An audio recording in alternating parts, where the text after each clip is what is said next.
Hello everyone, welcome back to my YouTube channel. आज के इस वीडियो में हम डोमेस्टिक इलेक्ट्रिकल अप्लायंसेस के 40 अति महत्वपूर्ण प्रश्न करने वाले हैं। भर्ती सीरीज़ का यह 10वां वीडियो है। यदि आपने पिछले वीडियो अभी तक नहीं देखे हैं तो चैनल पर जाकर ज़रूर देखें, क्योंकि इसमें सभी महत्वपूर्ण क्वेश्चन कराए गए हैं। तो चलिए क्वेश्चन को स्टार्ट करते हैं। पहला क्वेश्चन, मिक्सर ग्राइंडर को लगातार 15 मिनट से अधिक प्रयोग करने पर क्या प्रभाव पड़ता है? तो आपका आंसर होगा मोटर अधिक गर्म हो जाती है। अगला क्वेश्चन, तापन संसाधनों में प्रयोग होने वाले विद्युत केबल में विद्युत शक्ति की कुछ क्षति हो जाती है, जिसका कारण क्या होता है? तो इसका आंसर होगा विद्युत धारा द्वारा उत्पन्न ऊष्मा। ठीक है। अगला क्वेश्चन, मिक्सर ग्राइंडर के जग में कितना रिक्त स्थान रखना चाहिए?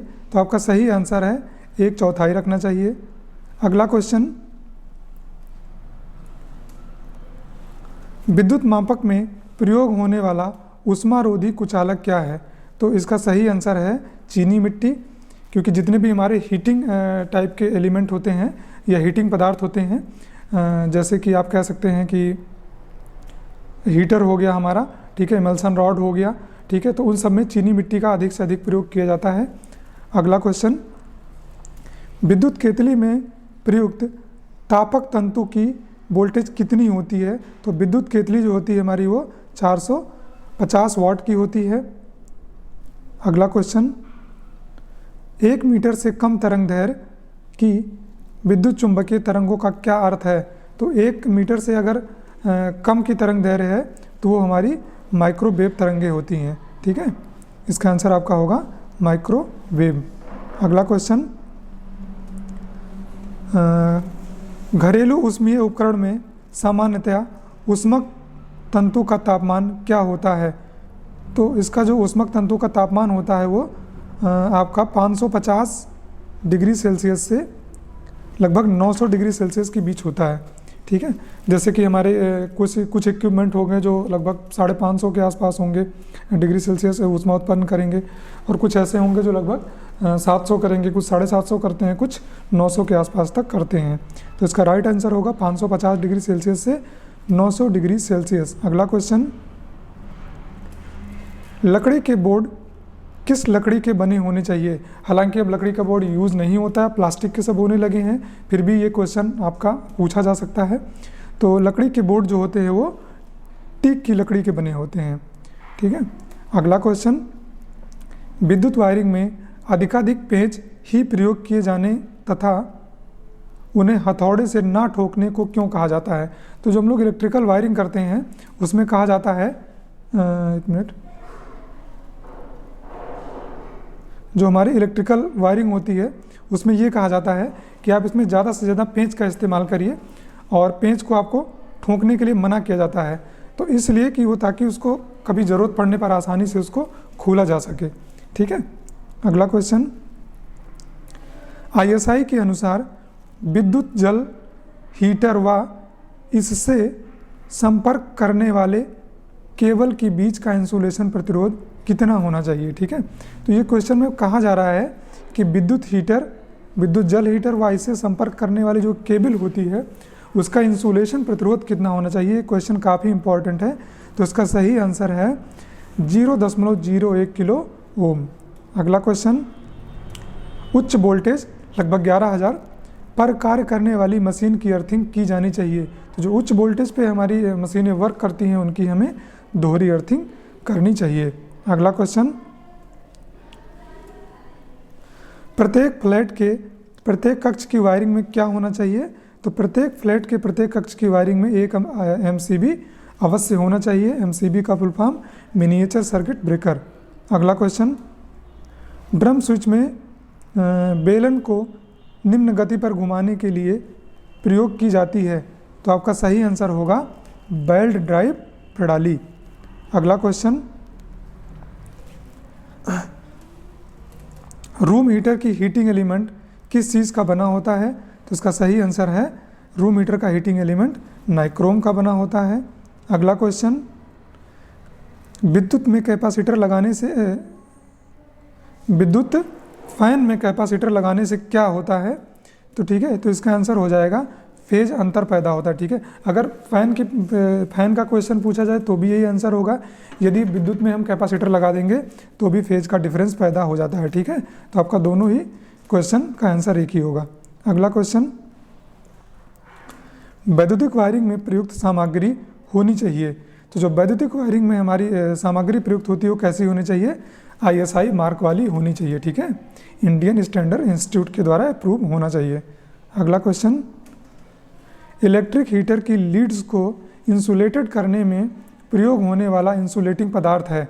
ठीक है, तो आपका सही आंसर क्या है, पोर्सिलेन पदार्थ। ठीक है, अगला क्वेश्चन, ड्रम स्विच एक साथ कई परिपथों को क्या करता है, तो ड्रम स्विच कई परिपथों को एक साथ ऑन ऑफ कर सकता है। अगला क्वेश्चन क्या है, इलेक्ट्रिक आयरन की मानक पावर रेटिंग क्या होती है। तो जो हमारी इलेक्ट्रिक आयरन की मानक पावर रेटिंग होती है लगभग 1000 वाट होती है। अगला क्वेश्चन, छत के पंखे के ब्लेड तथा फर्श के बीच न्यूनतम और अधिकतम दूरी कितनी होनी चाहिए। ठीक है, यह अंतर कितना होना चाहिए, क्वेश्चन काफ़ी इंपॉर्टेंट है।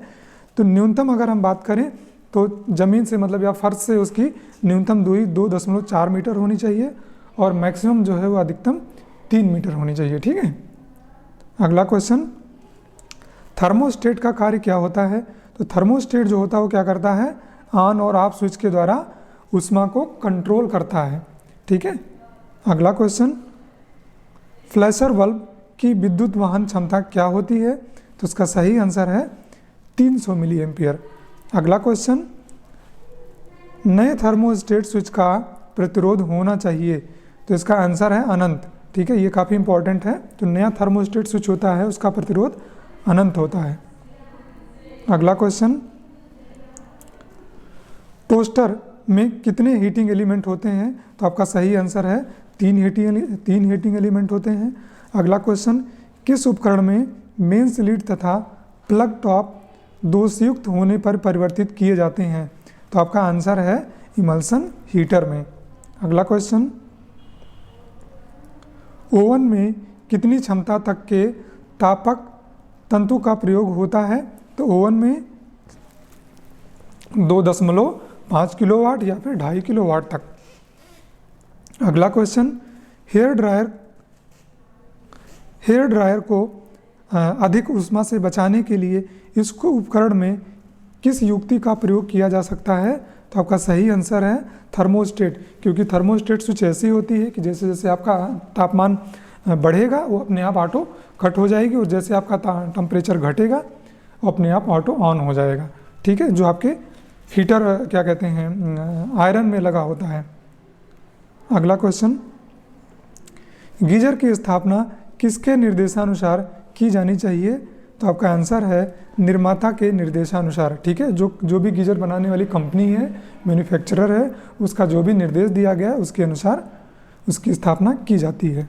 अगला क्वेश्चन, गीजर की आंतरिक टंकी किससे बनाई जाती है जिससे कि वह लवणयुक्त जल से भी खराब ना हो, तो आपका आंसर है टिन आलेपित तांबे की। अगला क्वेश्चन है, गीजर में जल का स्तर उसकी छत से कितने सेंटीमीटर नीचे रखा जाता है, तो आपका सही आंसर है 10 से 12 सेंटीमीटर। क्यों ऐसा किया जाता है, क्योंकि गीजर में पानी गर्म होता है और गर्म होने के बाद भाप, क्योंकि वो पूरा बंद होता है पूरी तरीके से, तो गर्म होने के बाद जो भी भाप या हीटिंग उत्पन्न होती है उसके लिए कुछ हमें स्पेस चाहिए होता है ताकि हमारे गीजर को कोई नुकसान ना पहुँचे। ठीक है, इसलिए उसमें 10 से 12 सेंटीमीटर लगभग हमें जगह छोड़ देनी चाहिए। ठीक है, अगला क्वेश्चन, टेबल फैन के बहुत अधिक गर्म होने का क्या कारण हो सकता है, तो बाइंडिंग का शॉर्ट सर्किट होना। अगला क्वेश्चन,